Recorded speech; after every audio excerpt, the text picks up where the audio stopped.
Have you ever lost somebody that meant the world to you? Well, I have. And what makes it worse is that it was a result of black on black crime.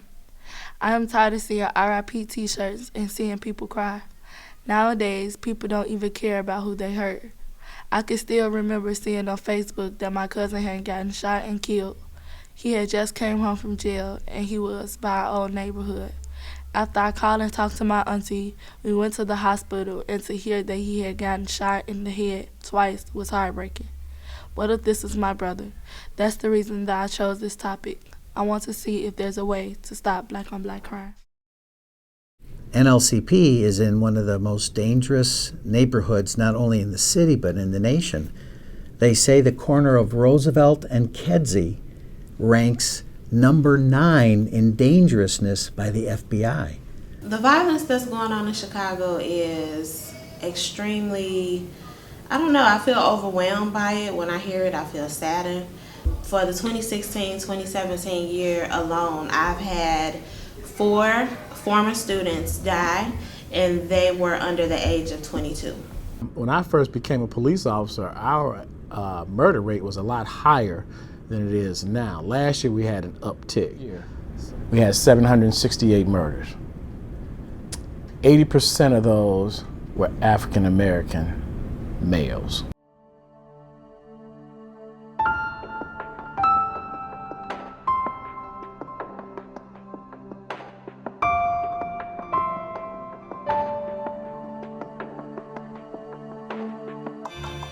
For me personally, that's all I would see, because I worked in black neighborhoods my whole career. And and you really walk away from it asking yourself, why are we doing this to each other? We've already had 13 kids shot since August in this academic year.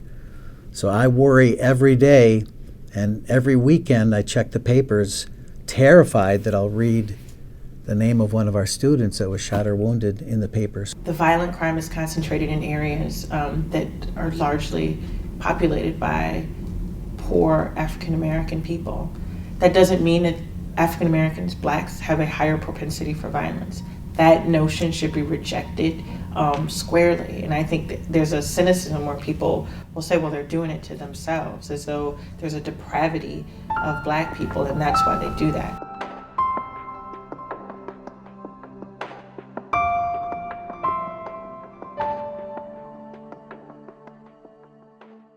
I've certainly seen the effects of gang violence in front of and in the school, but I'm not at risk as a 62-year-old white guy the way an 18-year-old African American is. I have personally been the victim of crime, and at the same time I've had people in my family who have been perpetrators of crime, and people who have been in close proximity to me, and we share the same grandmother, and we share the same Thanksgiving tables.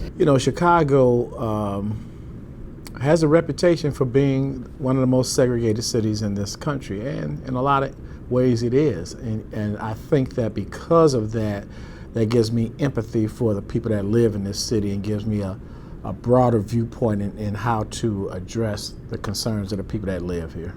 It's allowed me in a position like this to not make easy judgments about what those neighborhoods look like. It allows me to always come with my humanity in check. I lived in Cabrini Green until I was about 9 years old, and Cabrini at that time could easily have been the most notorious public housing complex in the country. But what I can tell you is this, it let me see some of the bad in people, but it also let me see a lot of the good things in people. I left here, the city, to move to the suburbs because I have 2 boys, and I did not want to raise them in the city at all, even though I'm a product of the West Side. I preferred to spend my whole check, if I have to maintain a lifestyle in the suburbs where my kids can feel safe and be able to go outside and play. I tell people all the time, I view my role through the lens of my 8-year-old self, having to navigate neighborhoods that were really difficult. If someone's been killed on the street, who has to go past that bloodstained sidewalk to get to school?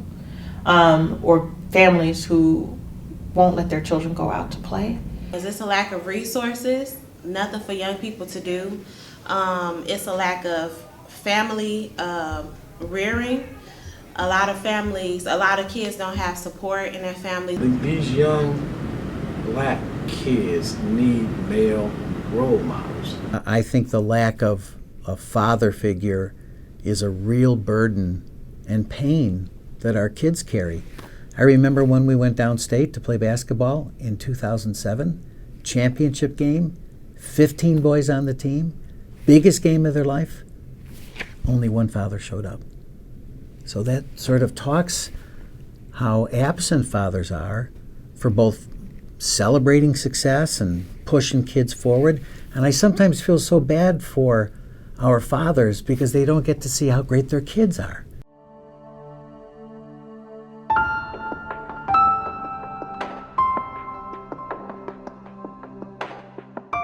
If black men don't step up and be role models for them, those gangbangers will.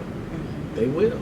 Especially in these days when people are so busy, so much communication is on screens or social media stuff. It's hard to put together a village. That now what we're seeing is social media drives a lot of our violence now. We've had 3 murders last year, none so far this year,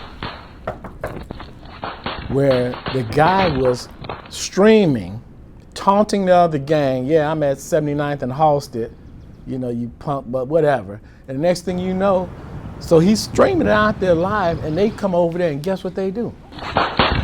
That's why it's so frustrating to me to see us doing this to each other. Some experts have said to me the prevalence of violence in video games is desensitizing young folks. Sometimes kids get used to the level of violence and they think that's normal. Normal is not what our kids are going through with violence. Normal is peace. What it does is it lets people from other cultures know just because a black kid is walking around with dreadlocks and maybe baggy pants on, it doesn't mean he's a gang member. Like, there's a bigger price for violence than a number. And I think the oversimplification of what's happening in Chicago as it relates to violence and reducing it to a number means that we have disconnected from the humanity. I do believe that it takes a village to raise children. It takes a village to raise a child. And it's said so much that we almost don't believe it anymore. But it really does. It takes a community of adults who believe in kids, not a community of adults who want to punish kids for problems, but really believes in kids. And I think the job of a president or a principal at a school is to get adults who believe in kids and never give up, even when the going gets tough. I feel like it takes a village to raise a child comes from, everyone should want to be involved. But because of the way how the world is changing, like it used to be back in the day, if I got in trouble and Mr. Jones knew about it and Mr. Jones is not my parent, Mr. Jones could say something to me and I would have to take in what he say and not be disrespectful with him. Nowadays, if Mr. Jones said, anything to me, you'll have my parent coming up to Mr. Jones like, why are you talking to my child? Our neighbors were very influential in ensuring that I was doing the right thing. So I just hope when our guys go ahead and decide to be parents, that they really be fathers and not what the kids say, sperm donors. My proximity to having come from a neighborhood that had been impacted by crime and violence, I think allows me to see people and not statistics. There's a humanity to the work that I do that I think is just different. By loving. Now, loving sometimes is a kick in the butt. Loving is sometimes celebration. Loving sometimes giving someone a Twizzler. Showing up every day, coming early, working late, that's one of the things I think can change a kid's life. Real love, not fake love.